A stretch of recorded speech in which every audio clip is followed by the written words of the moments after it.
Bismillahirrahmanirrahim. Alhamdulillahi rabbil alamin. Wal 'aqibatu lil muttaqin. Wala 'udwana illa 'alal zalimin.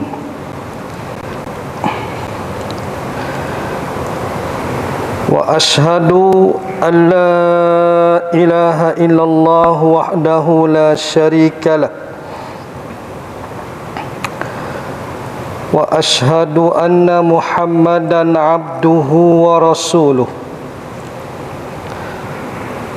Allahumma salli wa sallim wa barik ala hadzal nabiyyil karim Sayyidina Muhammad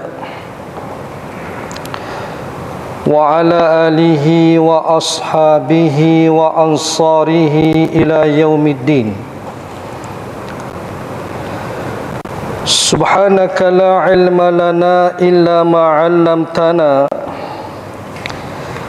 innaka antal alimul hakim. Rabbi shrah li sadri wa yassir li amri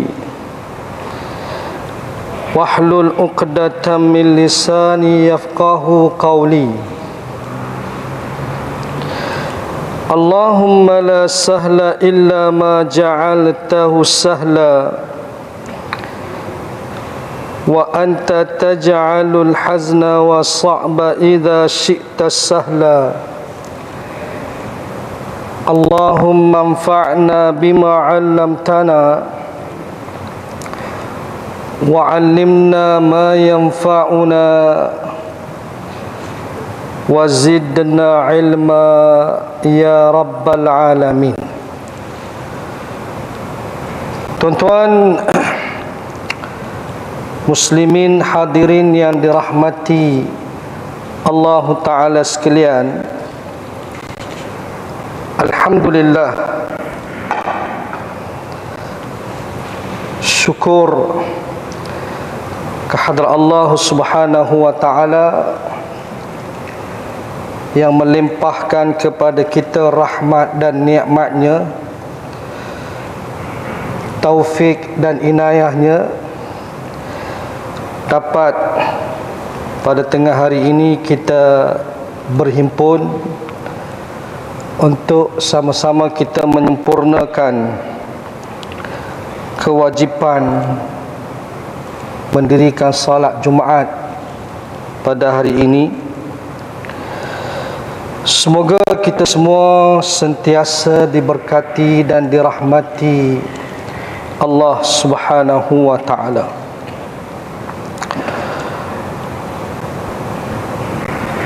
InsyaAllah pada kesempatan kali ini suka saya menarik perhatian muslimin hadirin sekalian untuk melihat tajuk yang berkait dengan kaedah berinteraksi dengan musibah yang menimpa kita. Kita tahu bahawasanya musibah itu ianya daripada Allah Subhanahu wa Ta'ala. Dalam Al-Quran Allah menyatakan, ma asaba min musibatin illa biiznillah. Tidaklah musibah itu ianya berlaku melainkan dengan izin Allah Subhanahu wa Ta'ala. Maknanya kita kena ingat musibah adalah satu bentuk ketentuan daripada Allah Subhanahu wa Ta'ala. Bahkan Allah juga menyatakan dalam surah Al-Baqarah ayat 155, wala nabluwannakum bisyai'in minal khawfi wal ju' wa naqsim minal amwali wal anfusi was thamarat wa basyir sabirin alladzina idza asabathum musibah qalu inna lillahi wa inna ilaihi raji'un ulaika alaihim salawatun min rabbihim wa rahmah wa ulaika humul muhtadun. Dan sesungguhnya kami akan menguji kamu dengan sesuatu sedikit daripada perasaan takut,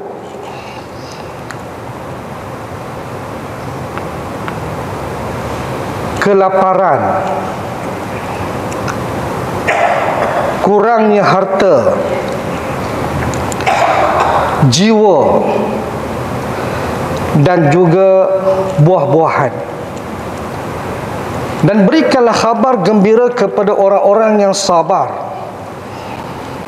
iaitu orang-orang yang apabila timpakan ke atas mereka musibah, lalu mereka menyatakan inna lillahi wa inna ilaihi raji'un, sesungguhnya kami daripada Allah dan sesungguhnya kami kembali kepada Allah. Mereka itulah orang-orang yang dikurniakan ke atas mereka keberkatan daripada Tuhan mereka dan rahmat, dan mereka itulah orang-orang yang mendapat petunjuk. Jadi jelas dalam ayat-ayat ini di mana Allah menyatakan Allah pasti menguji hamba dia. Yang pertama, sedikit daripada perasaan takut. Takut di sini ialah takut dalam menghadapi musuh bila berlakunya peperangan.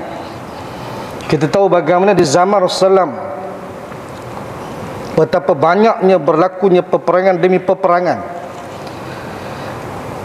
Di kalangan sahabat-sahabat Nabi ada juga yang merasa takut, tetapi ketakutan itu tidaklah menghalang mereka untuk menghadapi musuh yang ramai dengan kekuatan yang begitu lengkap. Mereka berhadapan dengan musuh-musuh mereka. Bahkan dengan sebab bila berlakunya peperangan juga, bila berlakunya peperangan, kita tahulah di sana akan ada risiko yang tinggi, kematian. Bila kematian berlaku, menyebabkan anak ditinggalkan menjadi yatim, isteri menjadi balu, ibu kehilangan anak. Ini merupakan suatu ketakutan yang biasa dialami. Tapi tidaklah dengan sebab ketakutan itu sahabat-sahabat Nabi mereka menarik diri dan takut untuk nak berhadapan dengan musuh-musuh mereka. Ini satu daripada ujian yang dihadapi. Kemudian kelaparan. Kelaparan maknanya sedikitnya makanan, kebuluran, miskin. Kemudian kurangnya harta, maknanya miskin. Satu ujian daripada Allah Subhanahu wa taala. Dan sebenarnya ujian itu sebenarnya satu ujian yang biasa. Orang miskin ni bila diuji, insya-Allah dia boleh untuk menghadapi ujian tersebut. Dan dia memahami dan menyedari itu satu ujian. Namun begitu tuan-tuan, kekayaan juga satu bentuk ujian yang tak disedari oleh ramai orang yang kaya.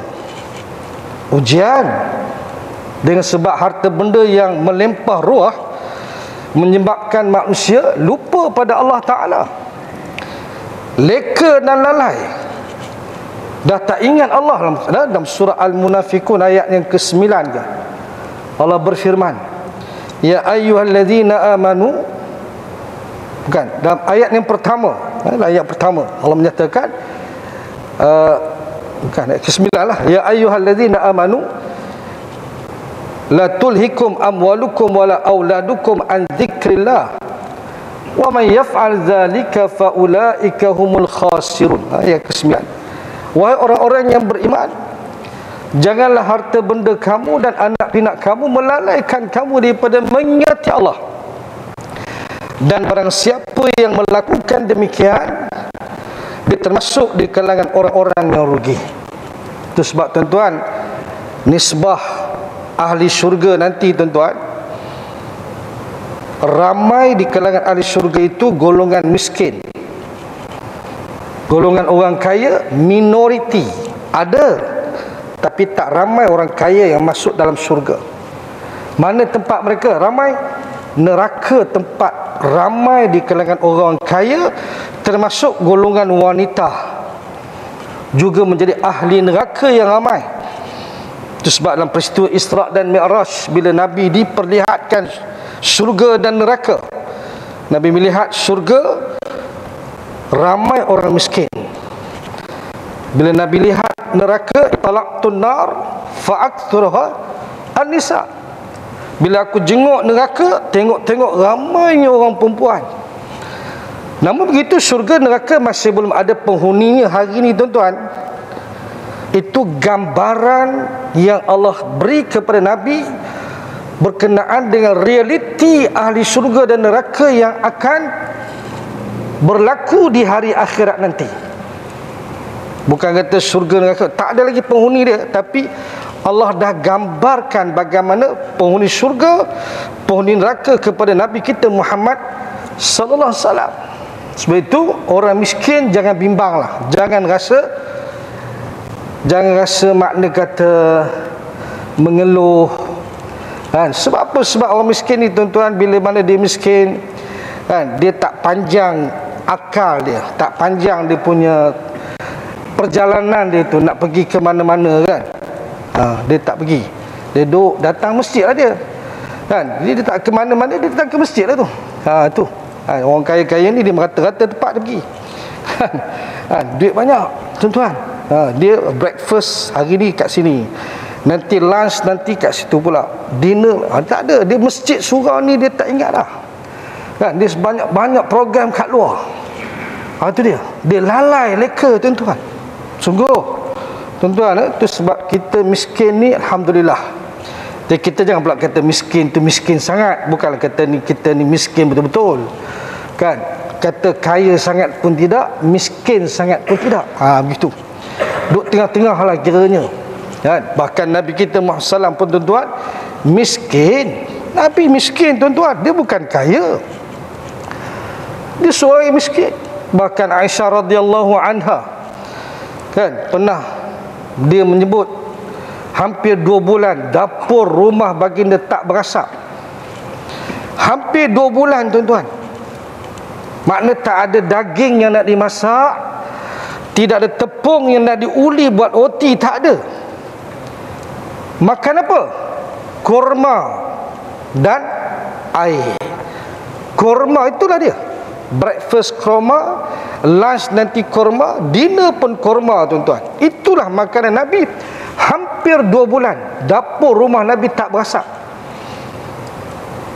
Nak kata apa? Kita tak berasap dekat dapur, berasap dekat restoran kan. Order kan, Grab food lah, semua dah ada kan. Makna kita nak bandingkan kita dengan Nabi, jauh lah kita. Tu Nabi seorang yang miskin. Dia tidak makna kata dia kalau nak kaya dia boleh kaya, tapi dia tak nak pilih kekayaan dunia. Tapi bukanlah kata dia melarang kita untuk kaya, tidak. Tetapi kekayaan tu suatu bentuk ujian yang tak disedari oleh orang ramai. Miskin, ya, orang tahu itu ujian. Kemudian apa lagi? Kemudian sedikit jiwa makna kematian. Kematian tu juga suatu bentuk ujian kan. Ujian tuan-tuan, kalau orang yang disayangi meninggal dunia, kita rasa sedih. Sedih tu biasa tuan-tuan.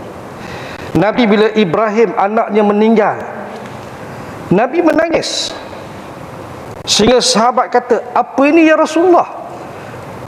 Macam rasa macam, apakah Rasulullah tidak boleh menerima kenyataan, takdir, ketentuan Ibrahim anaknya meninggal? Tidak.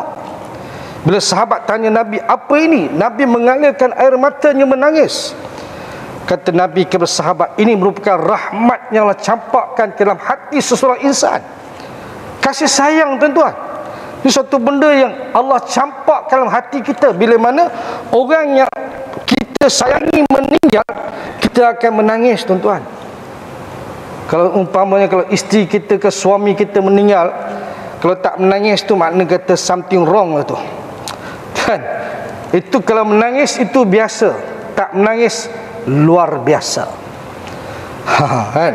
Bukanlah kata menangis tu menangis, tapi jangan sampai meratap, meraung, itu haram pula. Itu macam itu yang katakan tak boleh menerima ketentuan takdir tu.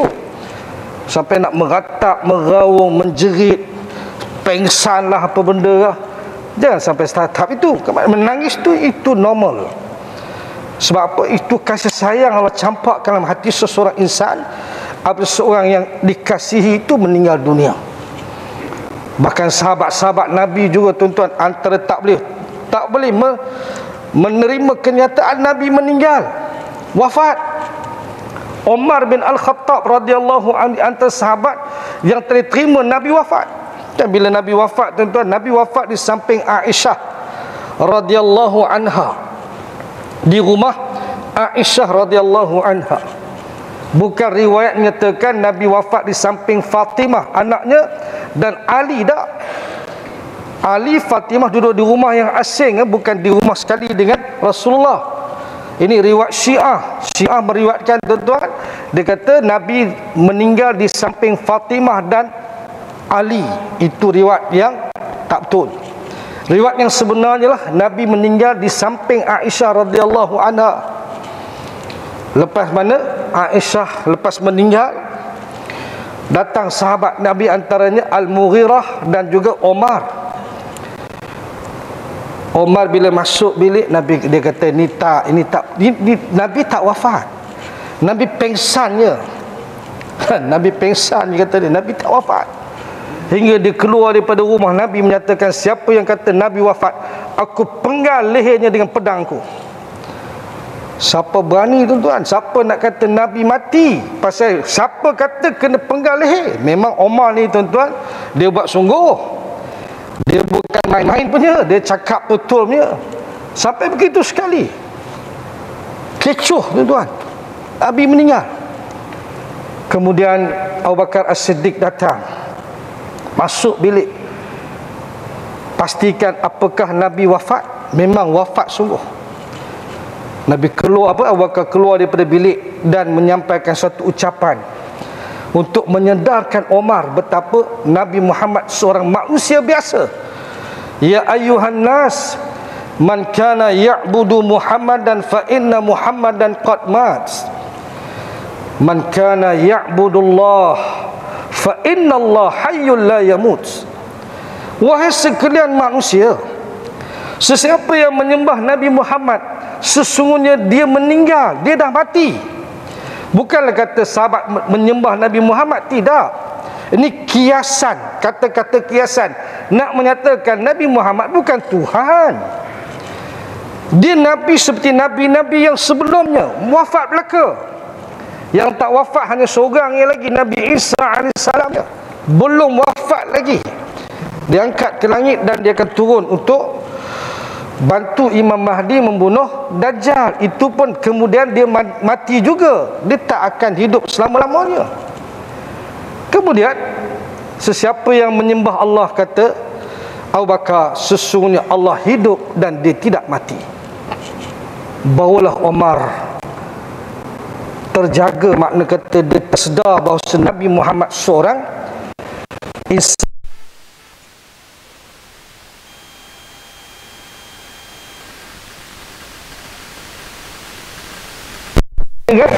Nabi sampai dia tak boleh terima kenyataan Nabi wafat. Kita pun kadang-kadang ada rasa macam tu, kan?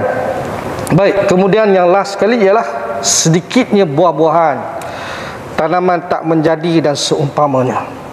Muslimin hadirin sekalian, kemudian apa yang Allah sebut lepas itu, Allah kata wabasyiris sabirin, dan berikanlah kabar gembira kepada orang-orang yang sabar.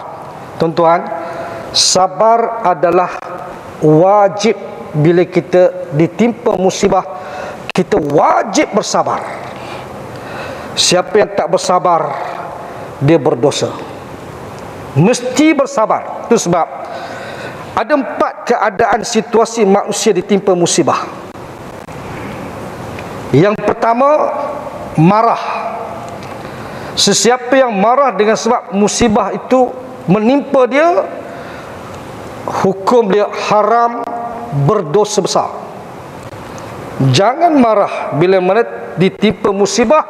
Sesiapa yang marah, apatah lagi dia marah pada Tuhan, maka dia melakukan dosa yang sangat besar. Itu situasi yang pertama. Ada orang marah. Situasi yang kedua, sabar. Sabar adalah suatu kewajipan. Sesiapa yang ditimpa musibah, dia wajib sabar. Sabar satu tuntutan. Sesiapa yang tak sabar, dia berdosa. Itu yang kedua. Situasi ketiga, reda. Reda. Reda juga dituntut juga. Mesti reda, tuan-tuan. Jangan tidak reda. Itu tanda apa? Iman dia kepada Allah. Iman dalam erti kata ketentuan dan ketetapan itu daripada Allah. Dia kena reda. Dan memang dia tak suka benda tu. Kita kena ingat reda dengan tak suka itu satu benda yang lain. Tak suka ni, tuan-tuan, itu suatu benda biasa. Tapi jangan sampai marah. Tak suka tak apa, tapi jangan marah, jangan tidak reda. Itu saja. Dan siapa suka ditimpa musibah? Siapa pun tak suka. Siapa suka isteri dia meninggal? Tak suka. Tak suka tu biasa. Tapi jangan sampai tahap tidak reda. Tidak reda lain. Dia macam orang perempuan lah, kan? Tanya dia, poligami suka ke tidak? Tak suka. Confirm tak suka. Mungkin 1000 seorang yang kata suka. 1000 seorang. Apakah sebab kalau dia tak suka itu menyatakan tak suka makna kata dia berdosa? Tidak. Tidak. Kalau dia tak reda, itu dosa. Misal kata suami dia menikah lain, kan? Nikah lain, kan? Suami dia mampulah, kan? Dia ada kemampuan dan ada keberanian. Dua benda lah. Dia ada syarat dua, tuan-tuan. Tuan-tuan ni kalau nak nikah lagi, kena ada 2 syarat. Kemampuan dan keberanian. Kemampuan ada ni, tapi keberanian tu tak ada rasanya. Itu masalah tu. Takut banyak sangat ni. Jadinya, bila mana seseorang suami tu dia telah berkahwin, berpoligami, isterinya kena reda, tapi tak suka satu benda lain. Kan, tak suka tu satu benda yang itu biasa, tapi tak ada masalah yang tu. Jangan sampai marah, jangan sampai tidak reda, itu berdosa. Sama juga tentang perang, kan? Perang, siapa suka perang? Dalam Quran Allah menyatakan, kutiba alaikumul qital wa huwa kurhul lakum asa an takrahu syai'a wa huwa khairul lakum wa asa an tuhibbu syai'a wa huwa syarrul lakum wallahu ya'lamu wa antum la ta'lamun. Allah menyatakan difardukan ke atas kamu peperangan sedangkan ia suatu benda yang dibenci. Siapa pun benci perang, tuan-tuan, tapi Allah fardukan peperangan bila sampai masa dia perang. Dan Allah kata apa? Boleh jadi apa yang kamu benci itu ia baik bagi kamu, dan boleh jadi apa yang kamu suka itu ianya buruk bagi kamu, dan Allah mengetahui sedangkan kamu tidak mengetahui. Jadi makna kata tak suka itu benda yang tidak ada masalah. Kita tak suka ditimpa musibah, tapi jangan sampai kita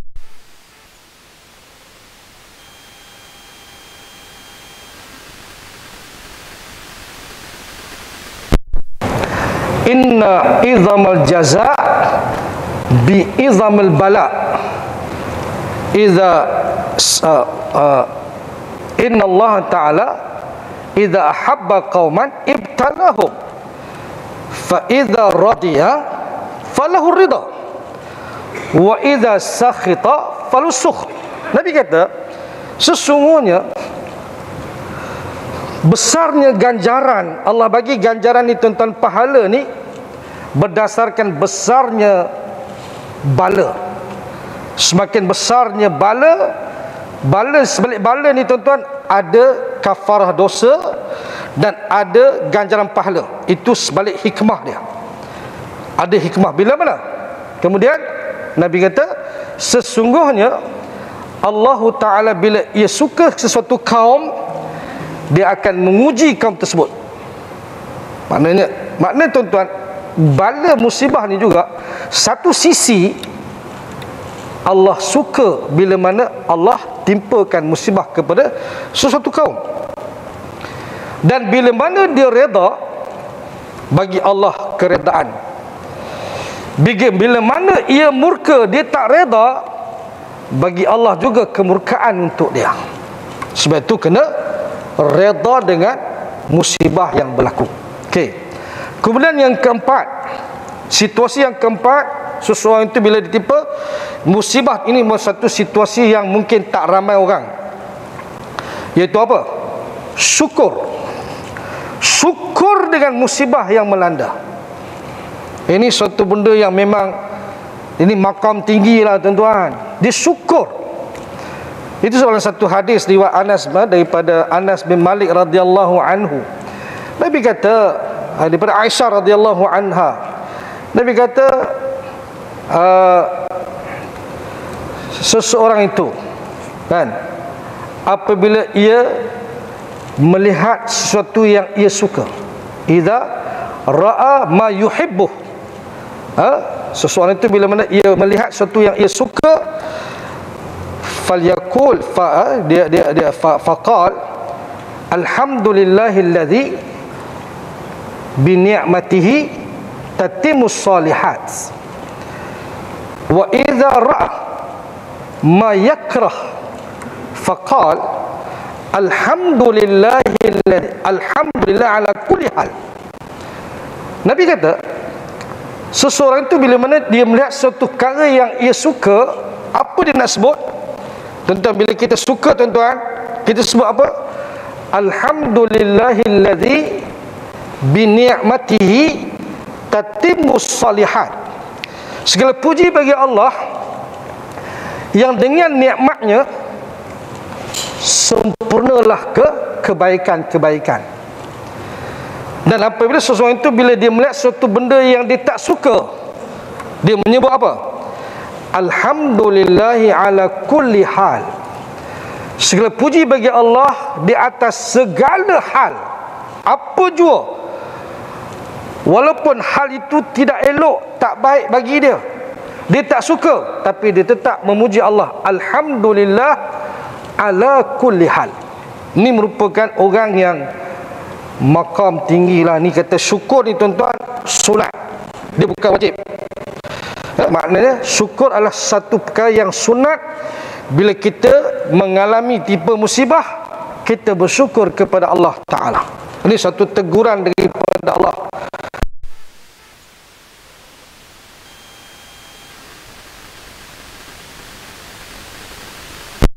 Kena ingat, kan, kita tidak menyalahkan sesiapa, kita menyalahkan diri kita. Sebab apa? Sebab kita berdosa, maka Allah timpakan musibah ke atas kita. Itu 4 situasi tu. Satu, marah. Ada yang marah dengan musibah, ini haram, berdosa besar. Yang kedua, sabar. Sabar adalah suatu perkara yang dituntut wajib. Sesiapa yang tak sabar, dia berdosa. Yang ketiga, dia reda, juga perkara yang dituntut wajib. Siapa tak reda juga, dia berdosa. Dan yang keempat, syukur. Syukur ini sunat.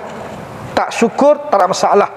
Tapi kalau syukur juga tuan-tuan dengan musibah yang melanda itu ke makam tinggi dah tu, tetap menyebut alhamdulillahi ala kulli hal. Segala puji bagi Allah di atas segala hal, tuan-tuan.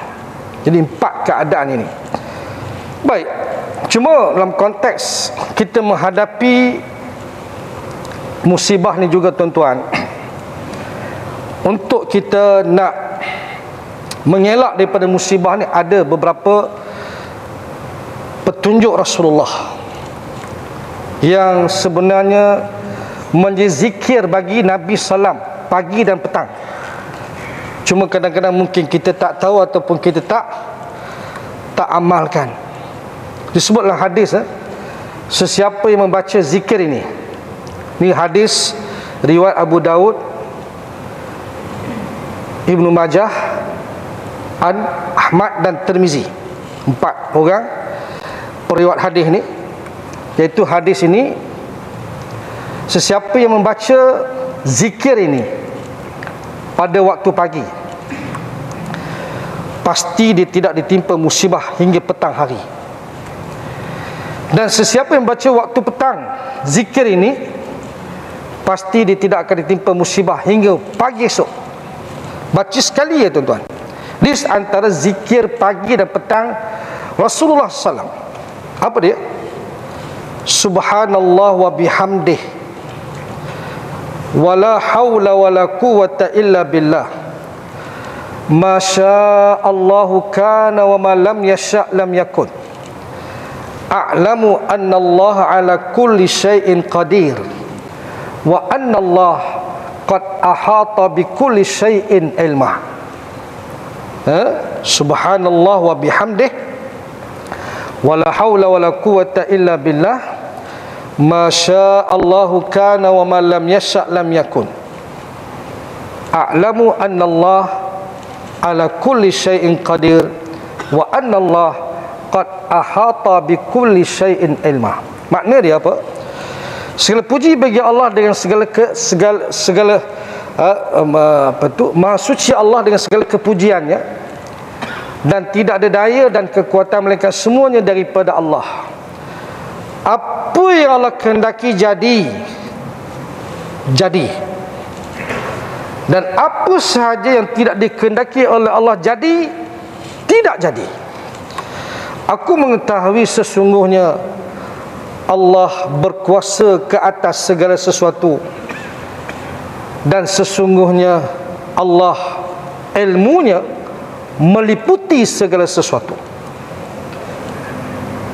Di zaman Rasulullah dulu, seorang sahabat yang bernama Abu Darda radhiyallahu anhu.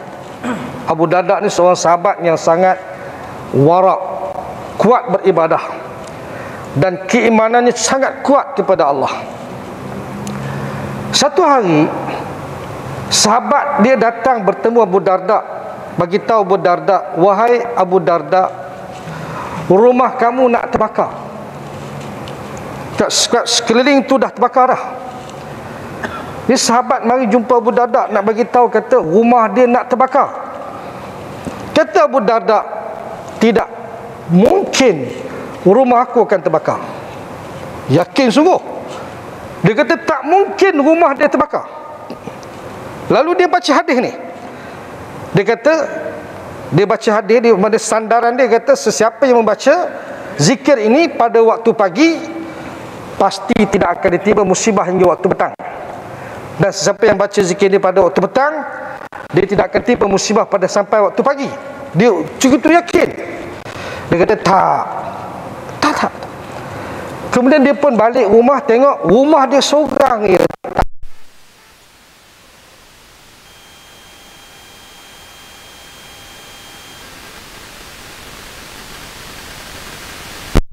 Ini zikir pagi petang Nabi, kan? Subhanallah wa bihamdih, wala hawla wala quwwata illa billah, ma sya'allahu kana wa ma lam yasha' lam yakun, a'lamu anna Allah ala kulli syai'in qadir, wa anna Allah qad ahata bi kulli syai'in ilma. Sekali baca tak sampai 10 saat tuan-tuan, tetapi Allah lindung kita. Kita semua tak mahu musibah berlaku. Siapa pun tak minta musibah berlaku ke atas diri dia tuan-tuan. Saya pun tak suka. Kan? Dan kita untuk elak tu musibah ini, zikir pagi petang. Okey. Yang akhirnya tuan-tuan, untuk kita mengelak daripada musibah juga. Kita semua tak nak musibah berlaku, kan? Allah dan Rasul mengajar kita cara bagaimana untuk kita menghadapi musibah dan mengelak untuk ditimpa musibah. Selain daripada zikir yang saya sebutkan tadi, antara apa dia? Istighfar. Istighfar. Apa dalil dia? Ayat 3.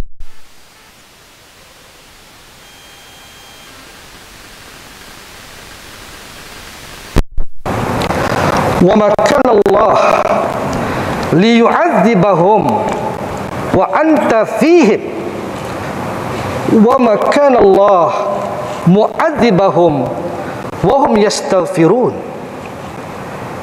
Dan tidaklah Allah mengazabkan mereka, yakni menurunkan musibah ke atas mereka, sahabat-sahabat Nabi ini tuan-tuan, sedangkan kamu berada di kalangan mereka.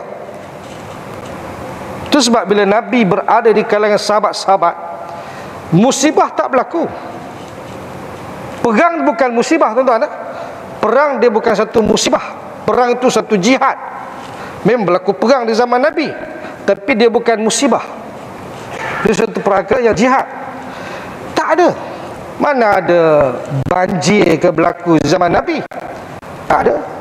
Banjir ke kemarau ke? Tak ada. Nabi ada tu, Allah tak turunkan musibah. Ini Allah sebut Quran. Bila Nabi ada di kalangan mereka, itu pada bila masa Nabi hidup. Jadi Nabi dah tak hidup dah. Allah kata, wa ma kana Allah mu'adzibahum wa hum yastaghfirun. Dan tidaklah Allah menurunkan azab kepada mereka, sedangkan mereka memohon keampunan kepada Allah. Minta ampun tuan-tuan. Istighfar banyak-banyak. Inilah yang menjadikan Allah menahan daripada menurunkan musibah ke atas kita. Dahlah kita ni berdosa, hari-hari berdosa, tapi tak nak istighfar, tidak mau bertaubat kepada Allah Ta'ala. Itu yang Allah timpakan musibah ke atas kita. Istighfar. Saya nak ajar 3 istighfar. 3 istighfar, amalkan. Yang Nabi amalkan. Yang pertama, Sayyidul Istighfar. Pagi baca sekali, petang baca sekali. Sesiapa yang membaca Sayyidul Istighfar, tuan-tuan, dengan penuh keyakinan pada waktu pagi, seandainya dia meninggal dunia hingga petang, maka Allah masukkan dia ke dalam syurga. Dan sesiapa buat petang sekali, tuan-tuan, dengan penuh keyakinan, dan dia meninggal pada waktu sebelum pagi esok, Allah masukkan dia ke dalam syurga. Mana apa tuan-tuan? Allah ampunkan dosa.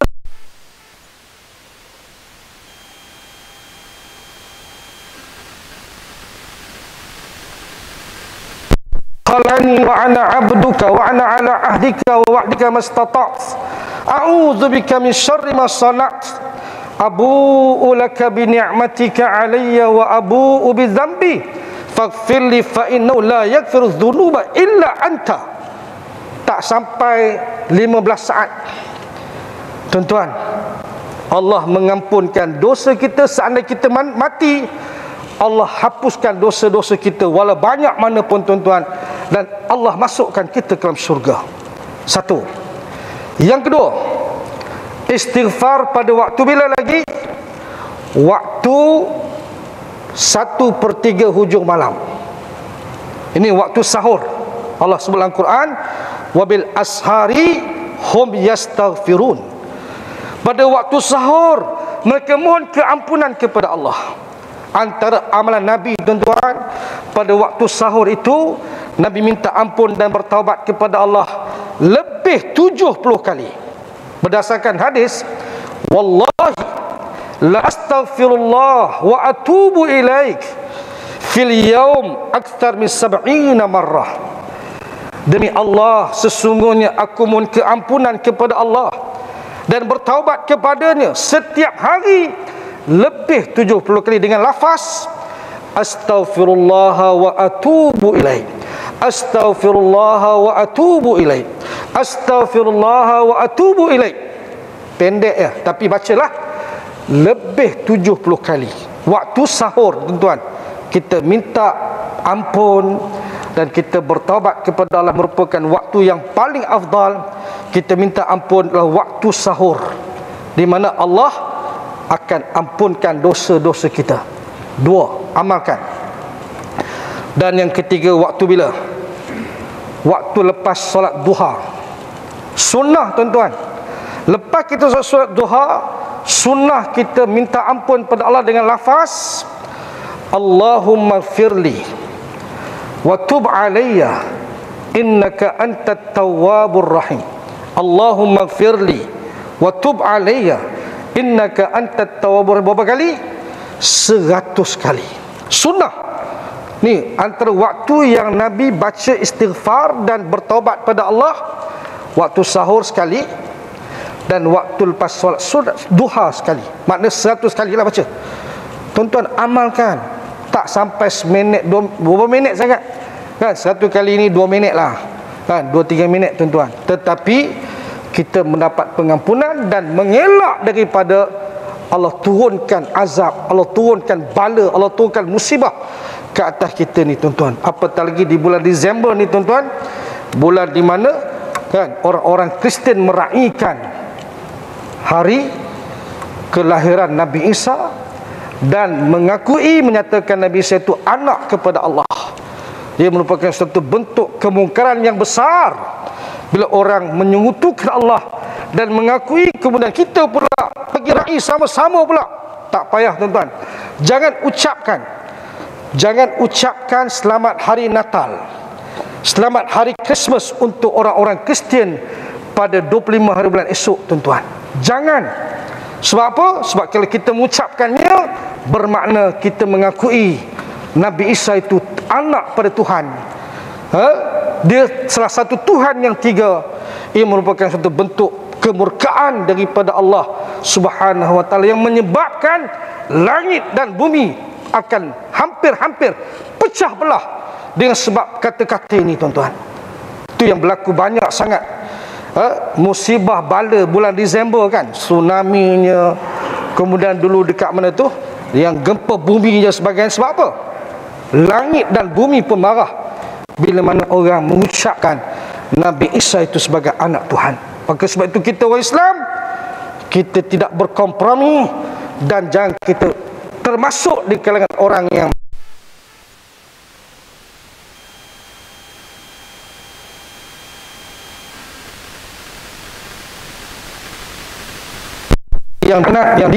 dimurkai oleh Allah Subhanahu wa taala. Allah tidak ada anak, Allah tidak ada Tuhan selain Dia, tuan-tuan. Kita hanya mentauhidkan Allah Azza wa Jalla. Wallahu alam. Setakat itu dulu masa yang ada untuk kita pada tengah hari ini. Wallahu alam. Aqulu qauli hadza wa astaghfirullah li wa lakum. Subhanakallahumma bihamdik asyhadu an la ilaha illa anta astaghfiruka wa atubu ilaik. Wassalamualaikum warahmatullahi wabarakatuh.